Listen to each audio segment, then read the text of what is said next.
no livro de João, capítulo 1. João, capítulo 1. João, capítulo 1. Nós vamos ler o versículo 11 e o versículo 12.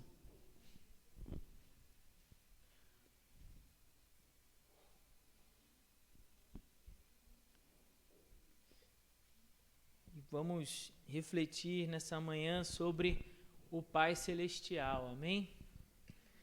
Temos um Pai, amém? Amém. E graças a Deus por isso. Temos um Pai que cuida de nós.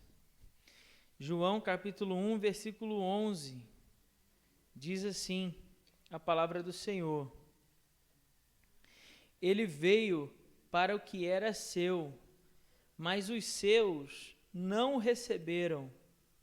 Mas a todos os que o receberam, aos que creem no seu nome, deu-lhes a prerrogativa ou o direito de se tornarem filhos de Deus. Vou repetir. Ele veio para o que era seu, mas os seus não o receberam. Mas a todos que o receberam, aos que creem no seu nome, deu-lhes a prerrogativa ou o direito de se tornarem filhos de Deus. Pai, muito obrigado, Senhor, por esta palavra, Pai. Pedimos que no nome de Jesus, Teu Espírito Santo se assenhore nesse momento das nossas mentes e corações, Pai, e possa levar os nossos pensamentos cativos aos pensamentos de Cristo.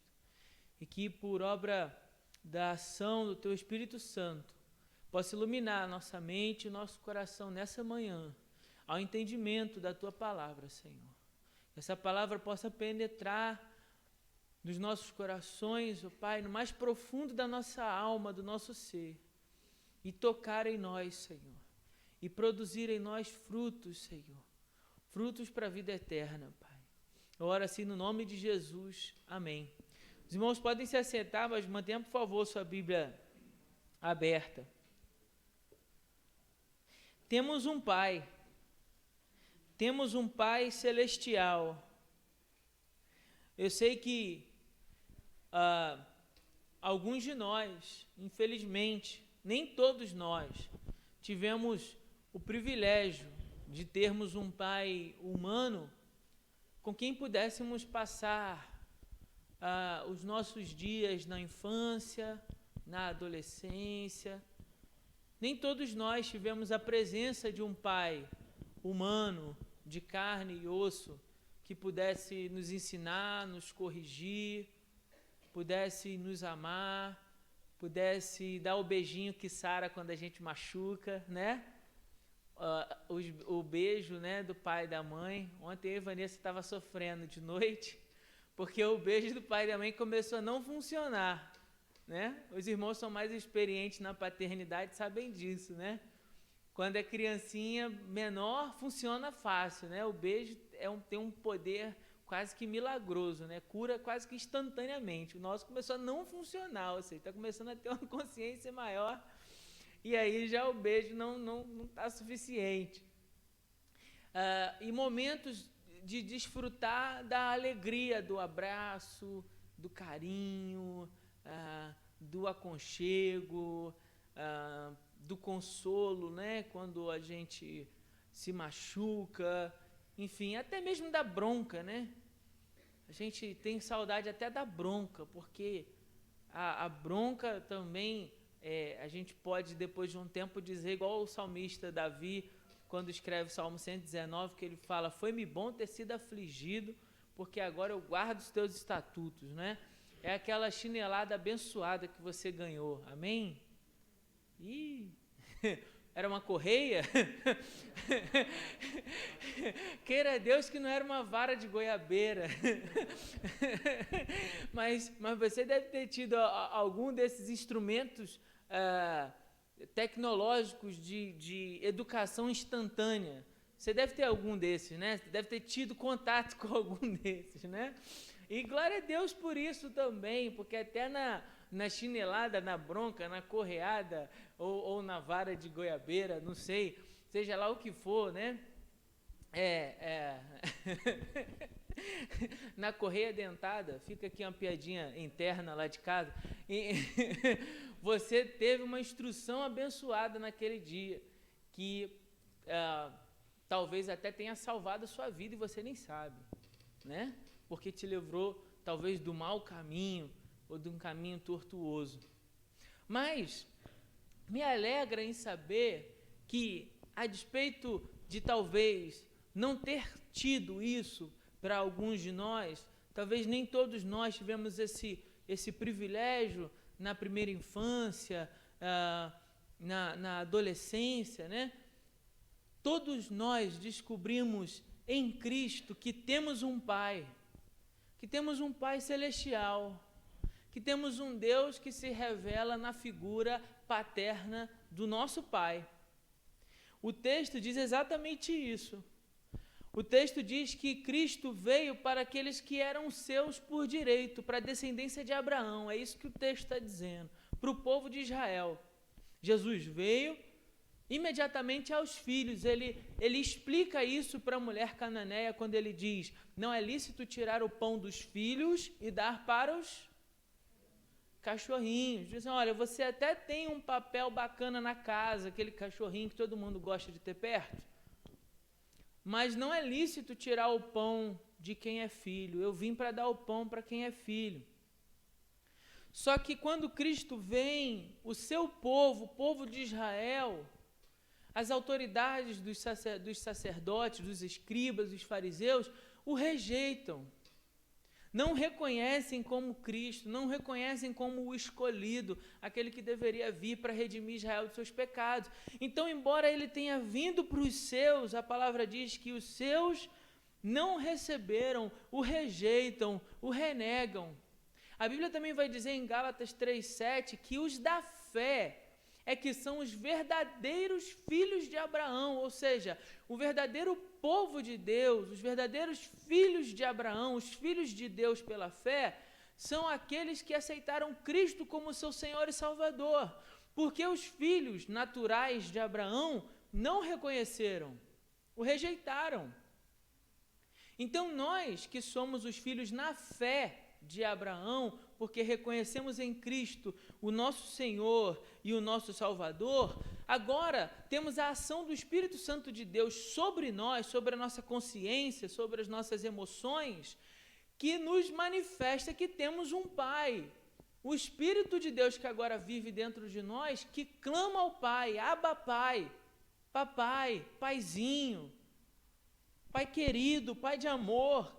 Temos um Pai. Não estamos mais órfãos nesse mundo, não estamos mais abandonados e largados à própria sorte nesse mundo.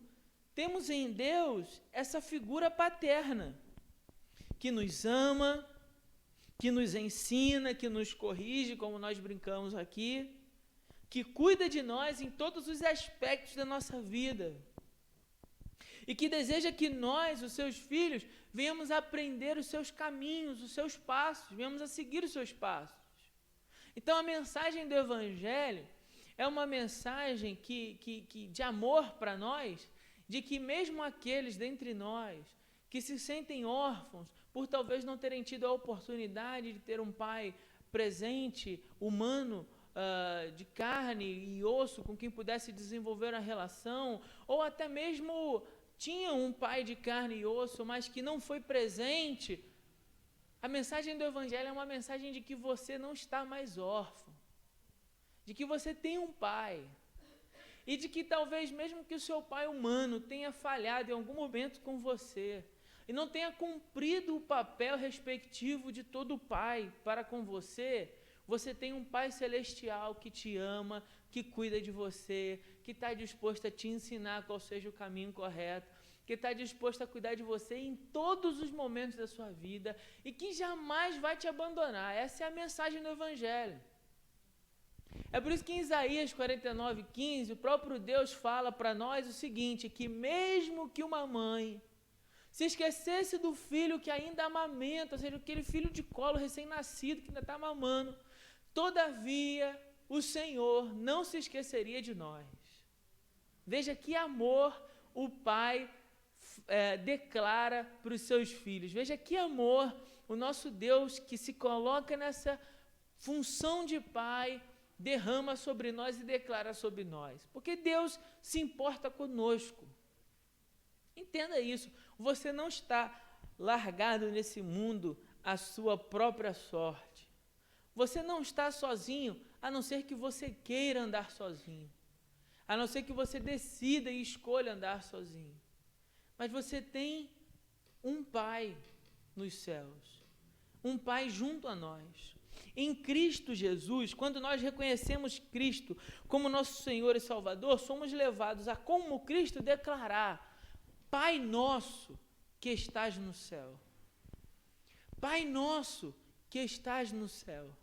Mas no derramar do Espírito Santo, na igreja de Jesus, quando o Espírito Santo de Deus vem sobre nós e nos toma, e nos convence do pecado, da justiça e do juízo, e nos sela com o selo de propriedade de Deus, como diz Efésios 4:30, né? Que nós fomos selados com o selo de propriedade de Deus. Quando o Espírito Santo então vem sobre nós, nós percebemos que o Pai Nosso não está apenas no céu, mas dentro de nós.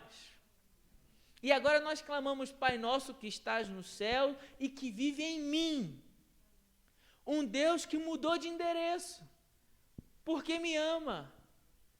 Porque me ama, Deus mudou de endereço. Então Deus deixou de ser um Deus lá longe no céu para ser um Deus aqui dentro, para ser o Deus conosco, para ser um Deus que não se aparta de nós, para ser um Deus que nos diz: e eis que estou convosco todos os dias até a consumação dos séculos. A manifestação da presença de Deus em nós, viva em nós. Então veja, talvez nossos pais humanos tenham sido um tanto ausentes. Talvez o seu pai humano não tenha sido um pai presente na sua vida, nos momentos, tanto nos momentos de tristeza como nos momentos de alegria. Talvez isso tenha acontecido, infelizmente.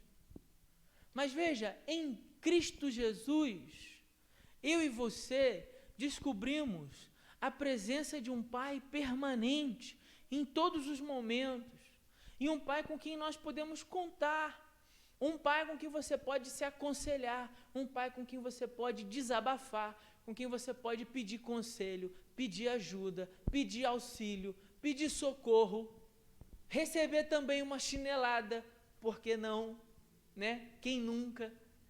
Receber também uma correada, por que não? Porque há momentos em que nós também somos filhos desobedientes, ou não?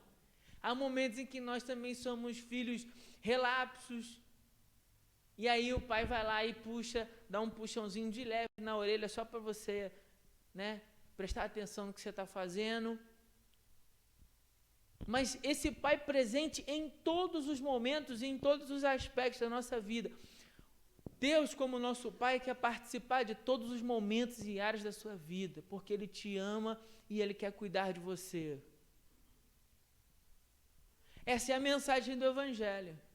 Veja que antes, o povo de Israel se relacionava, antes de Jesus, quero dizer, né, para explicar aqui, antes de Jesus, o povo de Israel se relacionava com esse Deus como Deus lá nos céus, o Senhor dos exércitos, o Senhor Todo-Poderoso, o Jeová Jireh, o Jeová Raifá, o Jeová Shalom. Mas em Cristo nós vemos Jesus se relacionando com Deus e o chamando de Pai, o meu Pai, o nosso Pai, o Pai de vocês. E que Ele amou o mundo de tal maneira que deu o seu Filho. Essa é a mensagem de Jesus para nós. E é por isso que nós precisamos reconhecer Cristo como o Senhor das nossas vidas, na consciência que o Espírito Santo manifesta a nós, de que temos esse Pai que cuida de nós, e que Deus quer cuidar de você. Mas veja, eu também, como um filho rebelde, posso me negar a conviver e a viver com esse Pai. Eu posso também, como um filho rebelde, rejeitar os seus ensinos. Eu posso, como um filho rebelde, ou talvez até eu diria ingrato, negar todos os seus benefícios e dizer: eu não quero relacionamento com meu pai. Eu posso dizer isso. Eu posso dizer não a todo gesto de carinho e bondade, ensino e cuidado que o pai revele para comigo e dizer, vou seguir meu próprio caminho. Farei como o filho pródigo, que mesmo na presença do pai namora com o dia que eu vou estar longe, e ir para longe, e viver longe da presença desse pai, e viver de maneira irresponsável, pegando toda a herança que tinha direito na presença do pai enquanto ali vivia, e desperdiçando tudo isso com o mundo lá fora, e com tudo aquilo que o mundo pode me oferecer enquanto prazer temporário. Queira Deus que cada um de nós, que tem vivido como o filho pródigo, possa cair em si nessa manhã. Possa nesse dia dos pais dizer, vou voltar para o meu pai. Em arrependimento lhe direi, pai, pequei contra os céus e contra ti, e já não sou digno de ser chamado como um dos teus filhos. Trata-me apenas como empregado na tua casa. Mas a alegria maior é de você poder reconhecer que, embora esteja agindo como um filho rebelde, vagando pelo mundo afora e de maneira irresponsável, você possa, ao voltar para a casa do pai nessa manhã e dizer, pai, pequei contra os céus e contra ti, ter a sua fala interrompida por um abraço amoroso, porque o pai sempre está com braços graciosos para nos receber de volta. O pai tem pés misericordiosos para correr ao teu encontro, porque ele tem mais interesse em te perdoar os pecados do que eu e você temos de confessar que eles existem. Que eu e você possamos encontrar com o Pai que de tão gracioso nos beija com beijos de misericórdia, nos abriga na sua casa com braços de misericórdia, põe um anel em nosso dedo para dizer que nós não deixamos de ser da família. Você não deixou de ser da família. Você talvez está vivendo lá fora de maneira irresponsável, mas você não deixou de ser da família. Se você disser, pai, eu pequei e eu me arrependo, e eu quero muito poder ser seu filho novamente, o pai vai perdoar você e vai abraçar você. E vai amar você. Mas talvez você, quando ouve essas palavras, seu coração estremece, porque de alguma maneira o seu pai foi um abusador. O seu pai humano, terreno, ele era violento. O seu pai humano, terreno, era cruel com você. Então, quando você ouve na igreja alguém dizer, Deus é o seu pai, isso estremece dentro de você. Porque a imagem, a referência, o espelho, o exemplo que você tem como pai é de um torturador. Mas deixa eu te dizer, ainda que o seu pai humano tenha falhado com você, Deus não é a semelhança do seu pai humano e terreno. Ainda que o seu pai tenha abandonado você, Deus é o pai amoroso que cuida de você. E Deus é o pai amoroso que está sempre com você. E Deus é o pai amoroso que estava lá quando você caiu a primeira vez que você chorou. A primeira vez em que você teve uma desilusão amorosa. A primeira vez em que você olhou para um brinquedo que você queria no Natal ou no dia do seu aniversário. Deus é esse pai que estava lá quando você derramou a sua primeira lágrima. Deus é o pai que estava lá presente quando você comemorou a sua primeira vitória. A sua aprovação no colégio, as notas boas. Mas que também chorou nas notas ruins, ou no seu primeiro dia de aula. Deus é o pai que viu você uniformizado.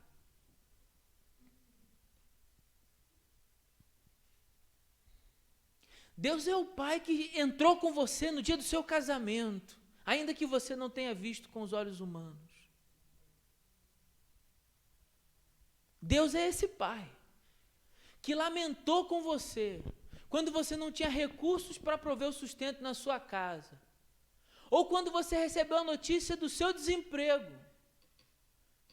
Mas Deus é esse pai que estava lá com você para dizer: filho, filha, fique tranquilo, eu vou prover, não vai te faltar. Deus é esse pai. Deus é esse pai quando você sofreu porque alguém te agrediu, seja fisicamente ou verbalmente, e que estava lá para te proteger. Talvez não como nós gostaríamos, né? Que há momentos em que a gente gostaria que Deus mandasse logo um raio, não é isso? Como você gostaria, quando você era criança, que seu pai fosse lá e batesse no menino. Mas que teve a sabedoria de te instruir para que isso não mais acontecesse. E que você tivesse a percepção da sua dignidade para que ninguém colocasse a mão em você. Deus é esse pai. Então, ainda que, humanamente falando, o pai que você tinha falhou com você, Deus é um Deus que não vai falhar conosco. Deus é o pai que não falha conosco. É por isso que você precisa entender a consciência do que significa ter a Deus como pai. E ter a Deus como pai também significa que você agora deve reproduzir o seu código genético, a natureza do pai. Porque veja, se nós somos filhos, herdamos um DNA daqueles que foram nossos pais biológicos, sim ou não? Sim? Então agora nós reproduzimos essa natureza genética. Nós reproduzimos esse DNA. E assim também os filhos de Deus precisam reproduzir a natureza do Pai Celestial. E qual é a natureza do Pai Celestial? Uma natureza que é amor, uma natureza que é graça, uma natureza que exerce misericórdia, uma natureza que é santa. Então, se nós somos filhos de Deus, precisamos manifestar ao mundo a natureza que nós recebemos do nosso Pai, a nossa nova natureza espiritual.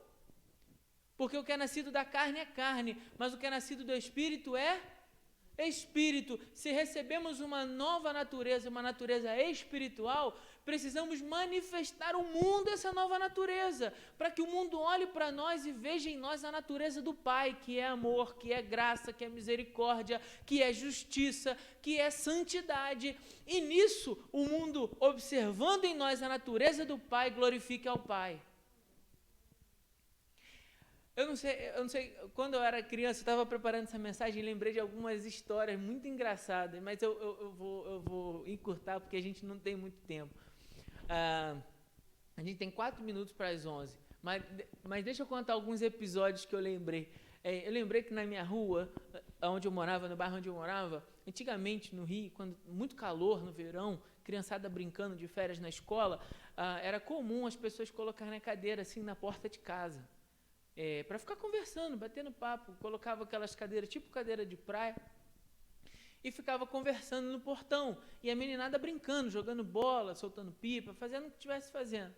E eu estava lembrando que tinha sempre uma senhorinha, bem velhinha, que morava assim na esquina da minha rua, e eu gostava de ficar sentado ali conversando com ela, ficava batendo maior papo.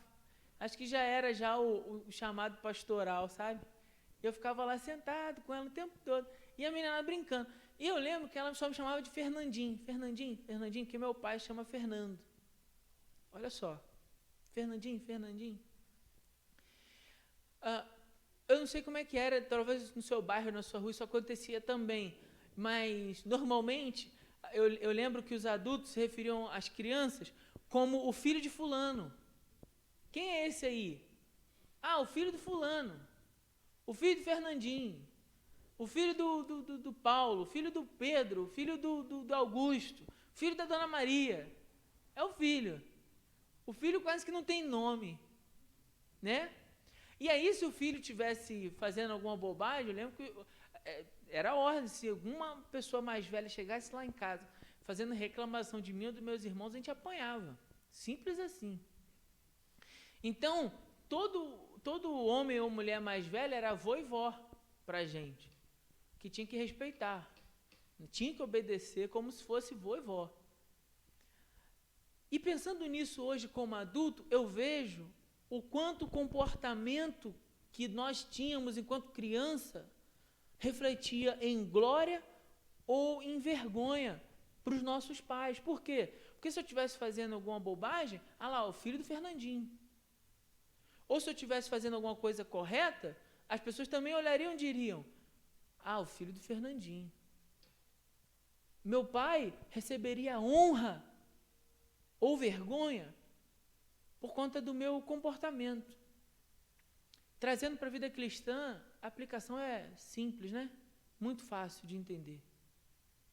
Seu pai recebe honra ou vergonha de acordo com o testemunho que você manifesta na coletividade. E se você é um filho que deseja honrar seu pai, e Deus é seu pai, você precisa cuidar do seu comportamento. Porque as pessoas estão olhando e estão dizendo, ali, filho de Deus. Ali, diz que é filho de Deus. E com isso o pai recebe honra ou vergonha. Agora, uma outra coisa que eu lembrei, um outro exemplo que eu lembrei, é pena que a gente não tem muito tempo hoje, mas tinha algumas histórias bem bacanas que eu queria compartilhar com vocês, fica para uma outra oportunidade. Sobre a questão do trabalho com o pai. Quem aqui já trabalhou com o seu pai? Ou com a sua mãe? Nossa. E eu vou contar um negócio agora, vocês vão rir, mas diz para mim se não é verdade. Quando você trabalhou com seu pai, vira e mexe dava uns curto-circuito, um choquezinho entre os dois, né? Ou entre a mãe, né? Ou se for trabalhar com a mãe, ou se for trabalhar com o pai, né? Dava umas brigazinhas para poder fazer as coisas.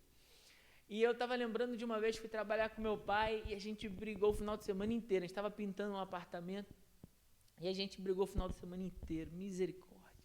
Nossa, Deus. Mas a gente terminou o apartamento. E a gente conseguiu pintar o apartamento todo. Eu guardo na minha casa até hoje uma bola. Vanessa está ali de prova.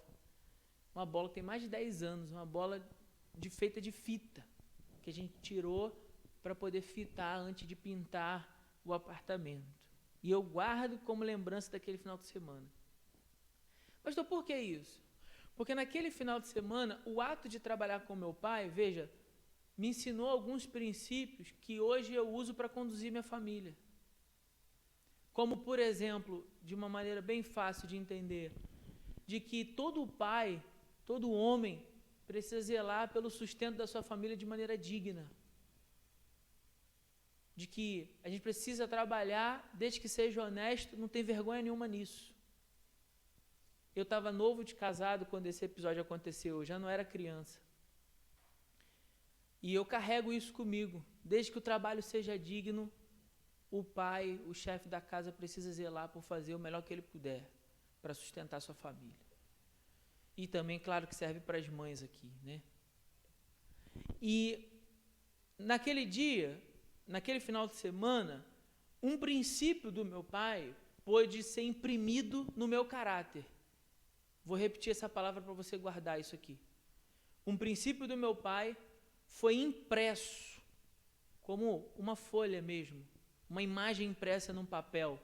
Foi impresso no meu caráter, por trabalhar com meu pai. Para a gente aplicar isso na vida cristã muito facilmente, Deus nos chama a um trabalho, sim ou não? Sim? A evangelização dos perdidos, não é isso?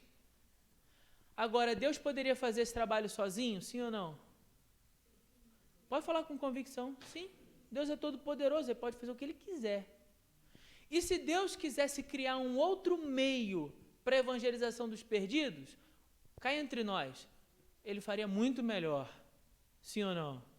Ele faria muito melhor. Ele daria um jeito de fazer esse negócio muito mais rapidamente do que nós fazemos ao evangelizar os perdidos, porque a verdade é que nós no trabalho somos meio preguiçosos, trabalhando com o pai, sim ou não? Sim. Agora, o pai poderia ter mandado os anjos, poderia ter criado um outro método, poderia ter feito de uma outra forma com que a sua mensagem se espalhasse no mundo. Mas por que o pai chama os filhos para o trabalho? Porque ele deseja imprimir em nós o seu caráter.